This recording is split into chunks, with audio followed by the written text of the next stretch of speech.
Illinois Governor J.B. Pritzker and his administration are hosting the first of two job fairs today, aimed at helping former federal workers and others looking for job opportunities. Fox 2's Chris Renier is live in Edwardsville with a preview of today's event. Chris, what can people expect? Blair, good morning to you. Ty, good morning to you as well. We are really in the heart of the SIUE campus here on Hairpin Drive. That job fair happening later today is taking place inside one of the buildings just behind us here. You know, the job futures of many federal workers have become a huge source of controversy with the plans announced by President Trump to streamline the federal government.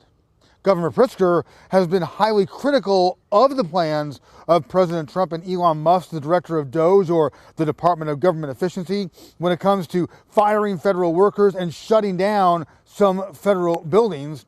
Pritzker saying that in response to what he calls the indiscriminate firing of workers, he directed the Department of Central Management Services, or CMS, to host these job fairs. Trump and Musk have been very outspoken about what they feel is a need to make the federal government run more efficiently. Part of that effort is to fire many government workers and shutter facilities, which Trump and Musk feel are not needed.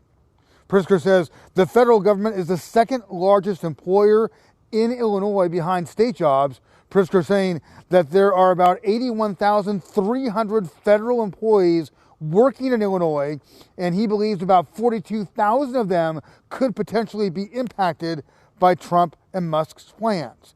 Multiple state agencies will be at these two job fairs. Pritzker saying there will be job opportunities in a variety of fields with the state of Illinois, including engineering, healthcare, accounting, auditing, environmental services, and fiscal management.